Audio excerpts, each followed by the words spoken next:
Dizem que quando o amor esfria alguém sempre acaba pagando a conta, mas Keith jamais imaginou o preço real. Olá a todos, sejam muito bem-vindos. Se você aprecia este conteúdo, deixe seu like, inscreva-se agora e ative o sino para atualizações. Com 48 anos completos, Keith Anderson construíra uma trajetória profissional invejável como engenheiro civil na chuvosa Seattle, Washington. Ele atuava em uma corporação de prestígio, focada no desenho de grandes pontes e malhas viárias, onde seu nome era sinônimo de excelência técnica. Ao seu lado estava Valerie, de 44 anos, uma designer gráfica independente que operava do conforto do lar, desenvolvendo identidades visuais para novas empresas e empreendimentos locais. A união deles já durava 2 décadas, um laço iniciado com muito afeto e cumplicidade, mas que, nos tempos atuais, parecia se desfazer sem que Keith conseguisse pontuar o momento exato do declínio. A escolha compartilhada de não gerar herdeiros, feita lá no começo, nunca pesou na consciência de nenhum dos dois, ou assim Keith supunha em sua inocência. Os indícios iniciais de que a harmonia estava quebrada surgiram de maneira discreta, quase invisível. Valerie passou a verbalizar insatisfação com o cotidiano, alegando que a existência deles caíra num tédio previsível. Keith buscou compreender, ofereceu alterações na rotina, propôs finalmente realizar aquela excursão europeia que sempre adiaram. Valerie rejeitou a oferta com um aceno rápido, afirmando estar atolada em trabalhos urgentes. Ele tentou reativar as caminhadas dominicais no Discovery Park, uma tradição antiga deles. Ela retrucou dizendo que lhe faltava vigor físico. Keith planejou jantares à luz de velas, escapadas para chalés na serra, sugeriu até a companhia de um cão. Toda iniciativa batia num muro de frieza ou numa negativa polida. Ocorreu numa noite de tempestade em outubro, enquanto comiam sem trocar palavras na cozinha da residência em Queen Anne, que Valerie disparou as palavras que marcariam a alma de Keith como ferro quente. As coisas esfriaram entre nós, Keith, não tenho certeza se o sentimento persiste. Ela falou encarando a comida, como se discutisse a previsão do tempo. O coração dele comprimiu-se, mas ele forçou a serenidade. Indagou o significado real daquilo, se existia alguma atitude capaz de reverter o cenário.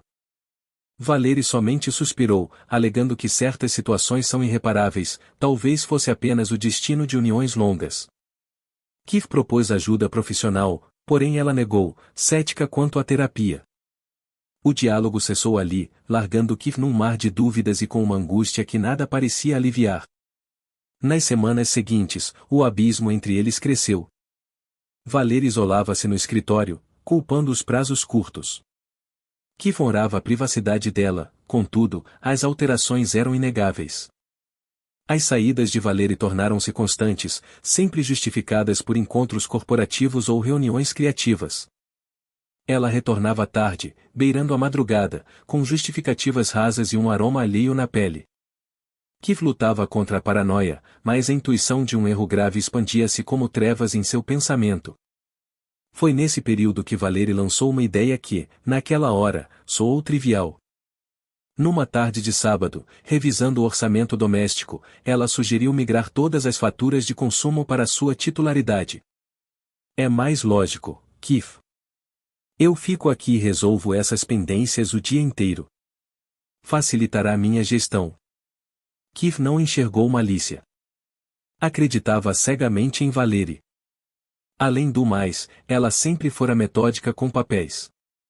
Ele rubricou os documentos prontamente, passando para ela a responsabilidade da energia, água, conexão de rede e condomínio. Naquele instante, pareceu apenas uma reestruturação funcional. Os dias tornaram-se semanas e Keith manteve sua carga horária intensa, focando nos projetos para evitar encarar a ruína do seu casamento.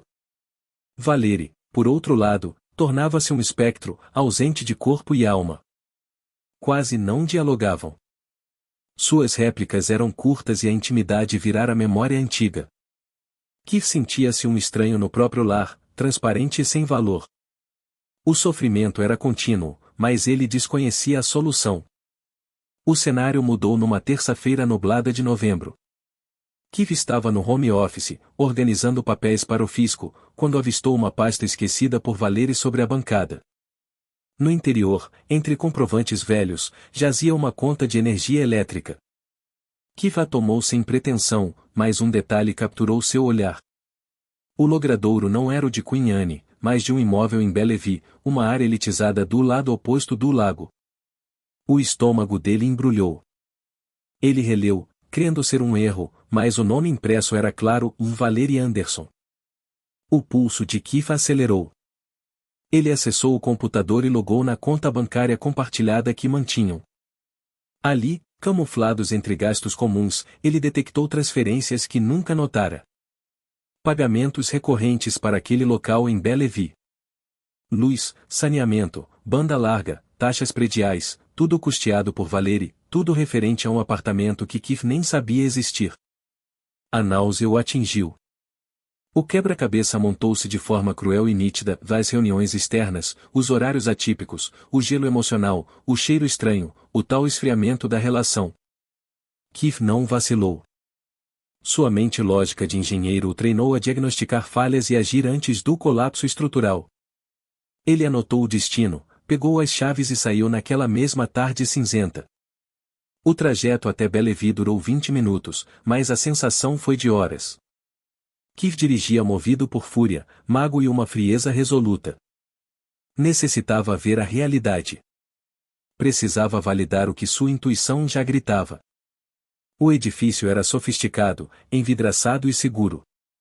Kiev parou do lado oposto, vigiando a portaria. Aguardou, apertando o volante, com os dentes cerrados. Não tardou.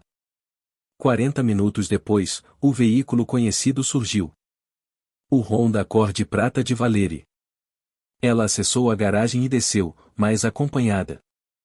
Ao lado dela estava um sujeito que Kiev identificou na hora, Justin Mercer, um fotógrafo com quem Valerie alegava ter parcerias recentes. Ele aparentava uns 35 anos, rosto liso, vestes despojadas mais custosas. Kiev assistiu os dois caminharem para o hall, rindo de algo dito por Justin, enquanto Valerie tocava o braço dele com intimidade óbvia. A imagem foi um golpe físico. Kiev desceu e o seguiu, mantendo margem de segurança. Sem porteiro na hora, apenas vigilância eletrônica. Ele viu o par entrar no elevador rumo ao 10º andar. Kiev esperou o retorno da cabine, subiu e percorreu o corredor até o número indicado na fatura. Estagnou ali por instantes, escutando risos abafados. Cada segundo era tortura, mas nutria uma ira gélida que Kiev desconhecia ter. Ele inspirou fundo e golpeou a madeira. 3 toques secos. O riso morreu imediatamente. Veio um silêncio pesado, depois passos rápidos. A porta se abriu revelando Valerie, que perdeu a cor. Instantaneamente. Seus olhos saltaram de pânico. Kiev. Ela murmurou, voz trêmula. O que faz aqui? Kiev ingressou sem convite, empurrando a porta com autoridade, sem agressão. Justin estava estático na sala, taça de vinho na mão. O local era compacto mas requintado, um ninho perfeito para traições. Kiev escaneou o ambiente, absorvendo tudo antes de focar em Valerie. Ele sorriu, um sorriso sem vida. Você afirmou que esfriamos, Val. Achei prudente deixar você aquecer este lugar sozinha. Valerie gaguejou, buscando explicações, mas Kiev ergueu a palma, silenciando-a. Ele encarou Justin, que desejava assumir. E você é o parceiro criativo, correto? O fotógrafo. Justin calou-se, desviando o olhar. Kiev riu com amargura. Curioso, eu propus terapia. Ela disse não crer nisso, mas aparentemente crê em bancar um flat secreto com a verba que sustentaria nosso lar. Valerie tentou avançar, chorando. Kiev, por favor, me ouça. Não é o que parece. Kiev recuou, repelindo o contato. Não é o que parece, Val. Eu tenho os papéis, todos. Luz, água, rede, condomínio, tudo em seu nome. Tudo aqui. Foi esperta ao transferir as contas, não? Achou que eu jamais notaria. A voz dele era firme, mas venenosa. Valérie desabou de joelhos, soluçando. Errei.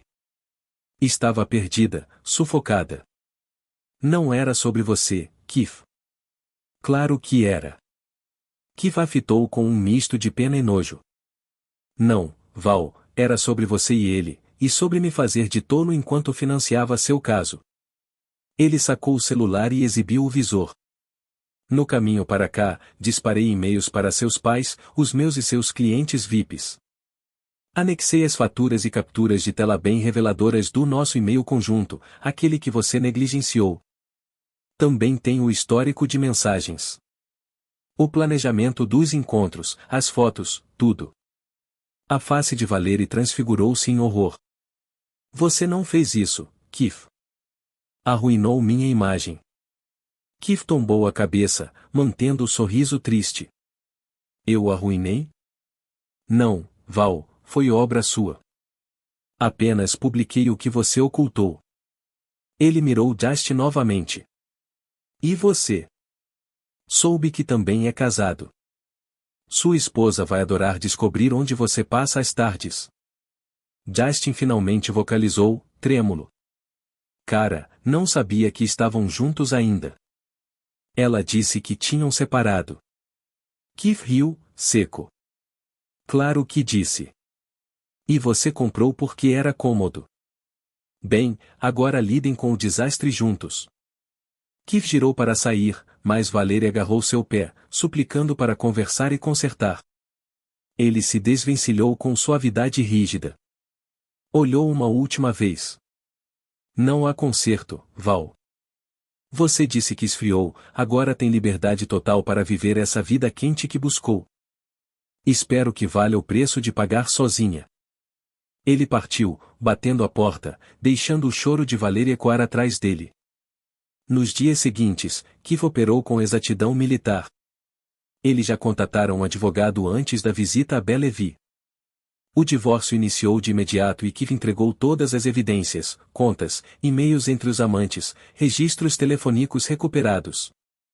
O jurista assegurou que a causa era ganha, garantindo vantagem na partilha, visto que Valérie drenou recursos conjugais para o affair. A vergonha pública devastou Valérie. Seus pais, conservadores de Spokane, ficaram atonitos e desiludidos. Cortaram relações por semanas, incapazes de aceitar a atitude da filha. Clientes dela, empresários que prezavam a ética, cancelaram acordos. O boato correu rápido no meio criativo de Seattle, um nicho pequeno e conectado. Em dias, a renda de Valérie despencou. Trabalhos sumiram, orçamentos recusados, e seu nome virou sinônimo de risco. Justin teve sorte similar. Sua mulher, ao receber o dossiê de Kif, o expulsou sumariamente. O divórcio de Justin foi veloz e cruel. Perdeu a guarda compartilhada dos filhos e foi taxado com pensão alta. Sua fama como fotógrafo ruiu, com o mercado duvidando de sua integridade. O romance entre eles, tão intenso no sigilo, não suportou a realidade. Romperam semanas depois, cada um lidando com seus escombros. O divórcio de Kif e Valérie saiu em tempo recorde, menos de 6 meses. Sem filhos e com provas brutais, o juiz favoreceu Kif amplamente. Ele reteve a casa de Queen Anne e a maior fatia das economias. Valérie ficou com o carro, alguns móveis, e, ironicamente, as dívidas do apartamento de Bellevue.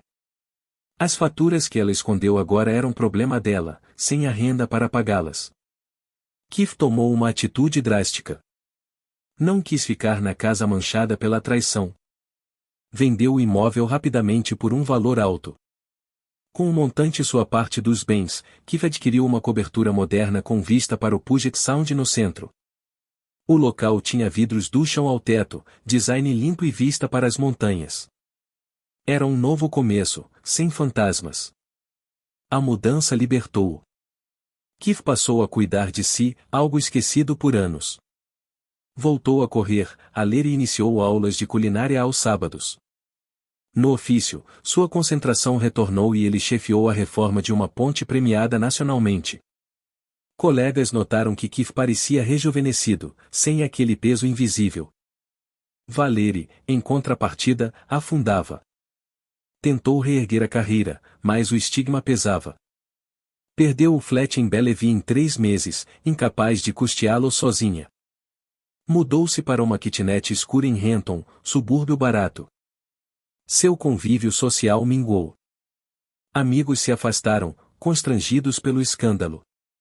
Até os pais, embora voltassem a falar, mantinham frieza. As noites eram o tormento de Valerie. Sozinha naquele aperto, repassava as decisões que a levaram ali. Questionava quando tudo ruiu, quando a insatisfação virou a decisão estúpida de trair. Tentou se convencer de que buscava a felicidade, mas sabia a verdade. Foi egoísmo, uma tentativa falha de preencher um vazio que ela mesma criou ao afastar quem a amava. Meses após a separação, Keith estava em paz. Não buscava romance, mas não se fechava. Numa noite de primavera, jantando só à beira-mar, conheceu Diana, arquiteta paisagista parceira de sua firma. Conversaram, acharam afinidades e uma conexão real. Sem pressa, apenas a leveza do novo. Keith extraiu lições da dor. Entendeu que confiança é base, mas atenção não é paranoia, é zelo. Aprendeu que gente muda e casamentos acabam, mesmo com um lado lutando. Mas, principalmente, aprendeu que força real não é segurar o que quebrou, mas soltar e reconstruir. Valerie, isolada da vida que tinha, aprendeu do jeito difícil. Descobriu que atos têm ecos eternos, que traição corrói quem trai tanto quanto quem é traído. Aprendeu que dizer o esfriou ou não justifica a quebra de votos, mas exige diálogo e honestidade. Lições tardias, quando nada restava. Na varanda, olhando o Puget Sound, Keith via o pôr do sol colorir o horizonte. A brisa trazia o mar e a liberdade. Ele brindava com vinho, não para esquecer, mas para celebrar. Celebrar a verdade, a justiça e a vida refeita por suas mãos. O apartamento estava aquecido, não por luz paga com mentiras, mas pelo calor de um recomeço digno. Keith sorriu, sereno. Sim, as coisas esfriaram, mas só para Valerie, que agora colhia o inverno que plantou. Grato por assistir. Se gostou, inscreva-se e ative o sino para não perder nada. Até breve.